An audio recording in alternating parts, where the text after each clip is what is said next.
Thank you, Lordship, for nice words of wisdom. I also thank Advocate Narasimha sir for such wonderful thoughts on international law, though the time was very short. As we know that there are many guests and we are all waiting eagerly to listen to Justice Sanjay Kaul sir as well as the Chief Justice of India. He is now on video conferencing. I am sure that within few seconds we will be having the message from Chief Justice of India and then our chief guest Sanjay Kaul sir. We are just waiting for the connection to please. You can see that on the screen.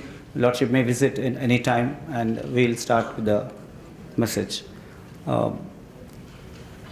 Please bear with us. There is, and I request Chief Guest Sanjay Kaul sir to please bear with us. I know that I'm standing in front of you and making a request. I remember a story of Shah Rukh Khan talking to students at Harvard University. He was delivering a lecture to the Harvard University students and he said, I remember, and I just take that to just do the fillers.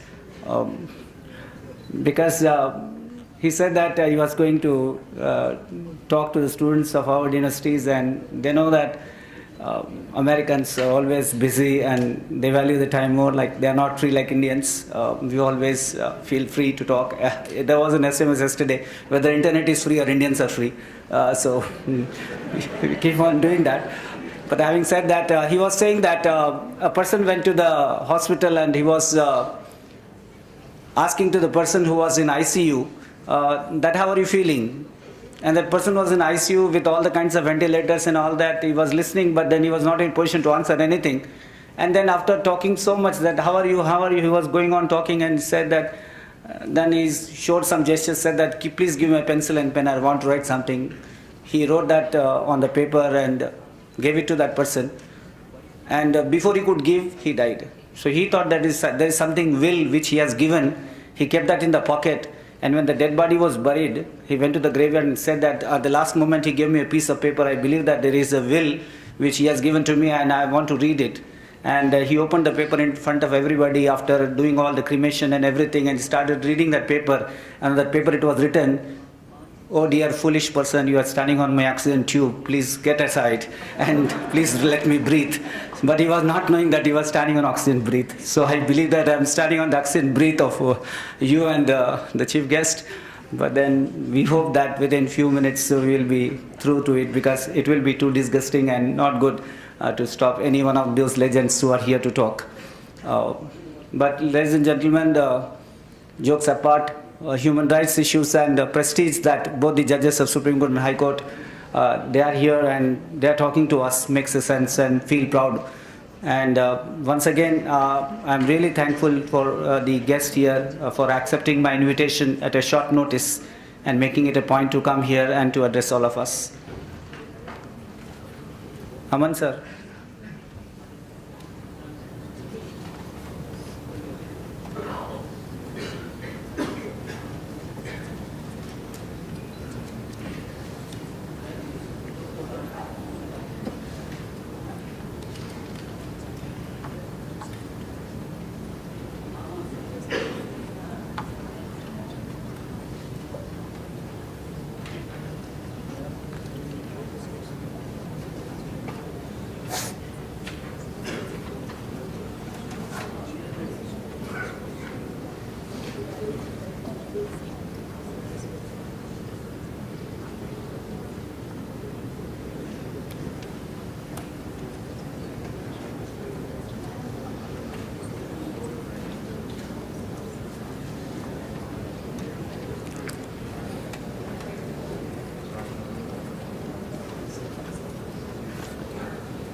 Please rise for the Chief Justice of India on the stage.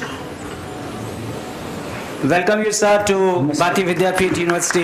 We are proud of you and to see you all here. All the best wishes for coming on online video conferencing. We love you a lot, sir. We are proud of you. Thank you. Can you speak? Thank you very much. Thank you, sir.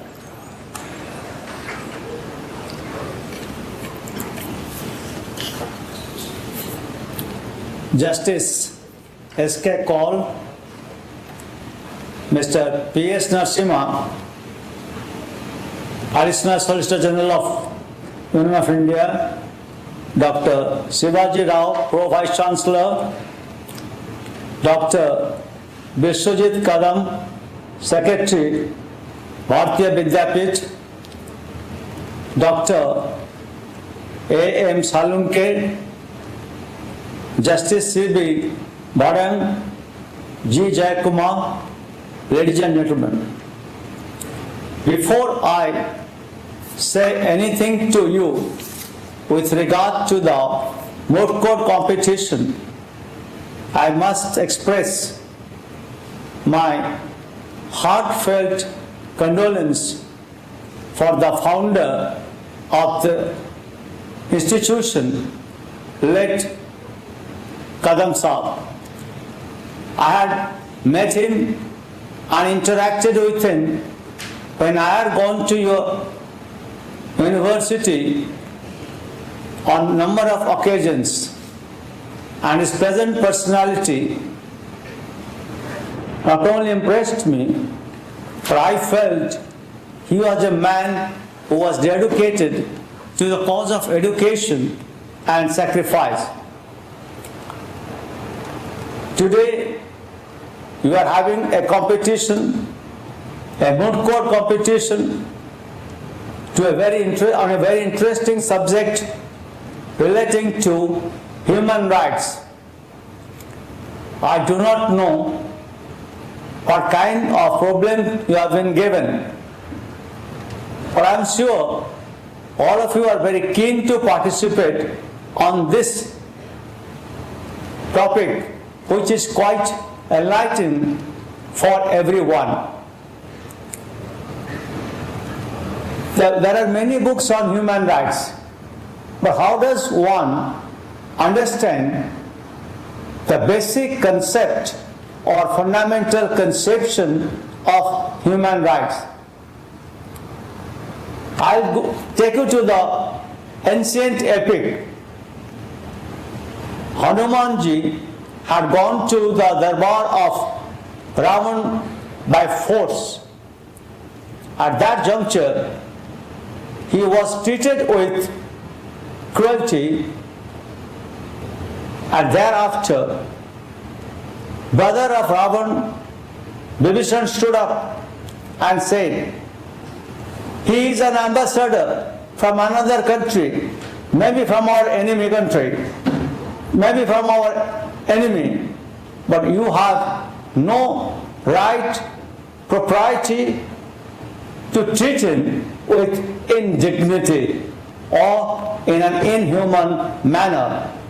So it was he, as our epics will present, fought against indignity and fought for human rights of a stranger whom they called Dut or ambassador.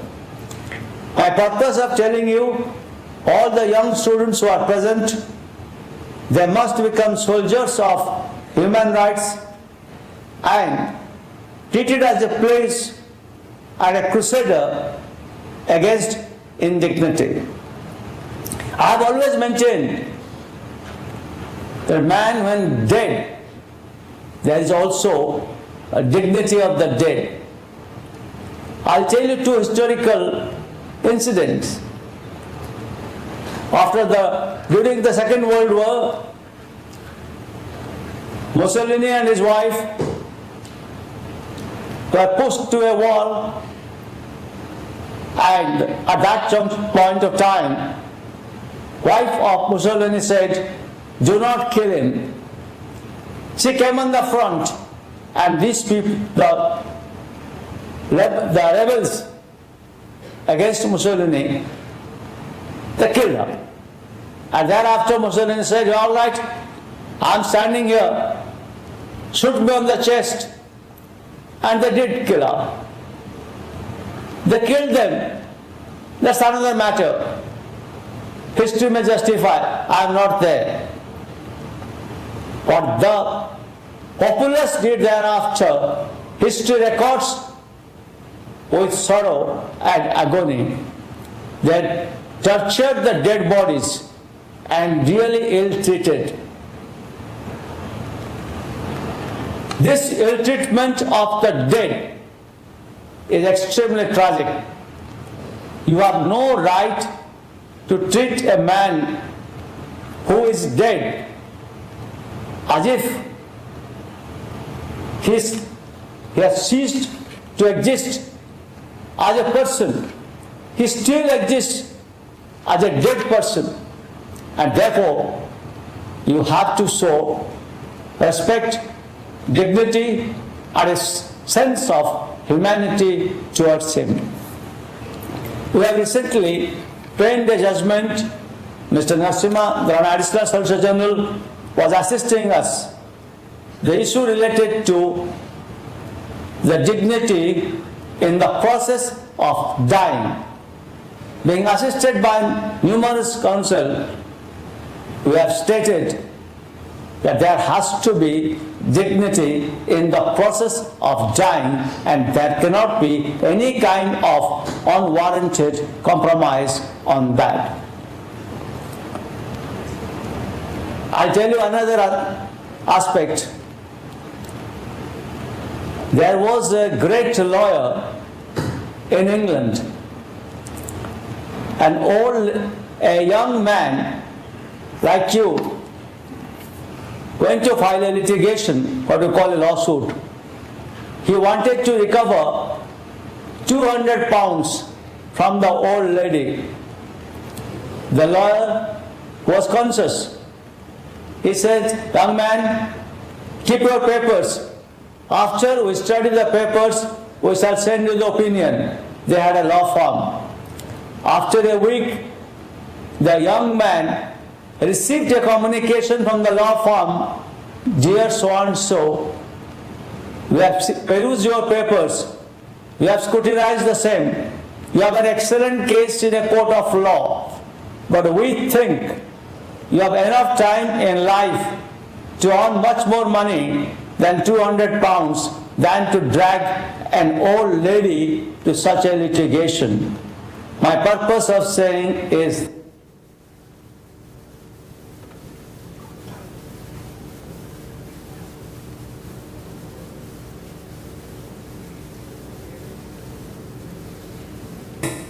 person's human rights in a different way, he or she being old, being dragged to court for nothing.